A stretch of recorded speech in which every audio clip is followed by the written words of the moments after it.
That's the salt and the baking powder. Roanne Thomas MacLean is a wife and mother who enjoys spending time with her family.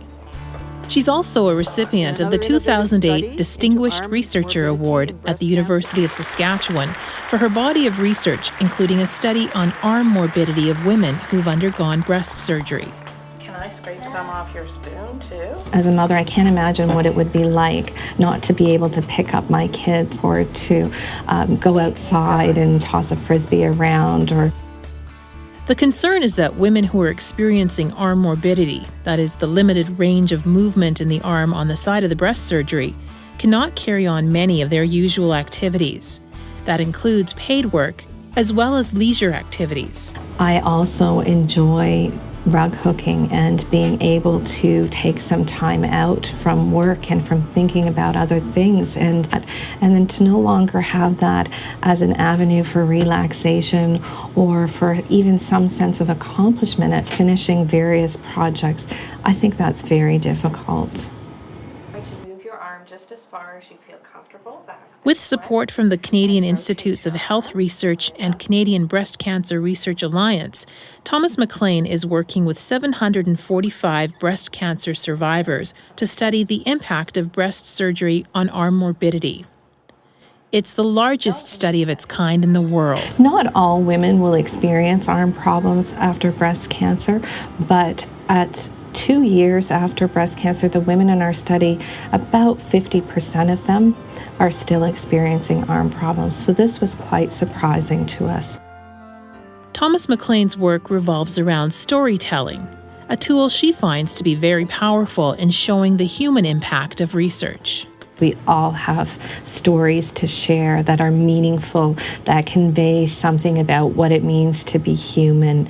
So even though I'm working on a very large quantitative project that primarily involves statistics, and that's the arm morbidity study, I still see those numbers as telling a story that we then have to interpret and carry forward, that we have a responsibility to share.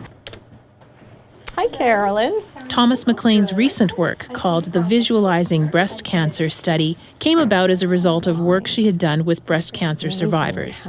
She realized the literature aimed at providing information and support to women did not adequately reflect racial diversity. Because we're predominantly a visual culture, we tend to rely on images, and they certainly tell us a lot about our world.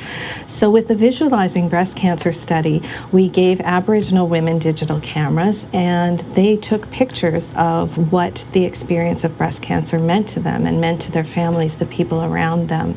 And they then shared those pictures and talked about them. So we got far richer information from that process than we would have if we just sat down and had a conversation.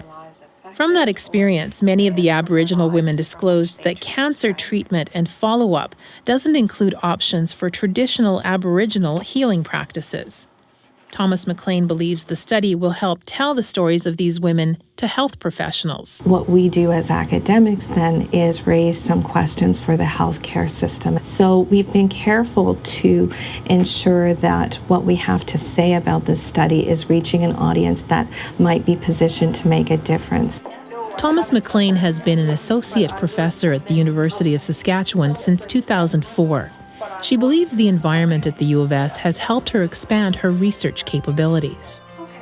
What I found at the University of Saskatchewan is a tremendous openness toward interdisciplinary research. So I'm working with a number of people on various projects from different disciplines. For me, that's quite exciting to be a part of what we see as changes in research paradigms and new ways of doing things.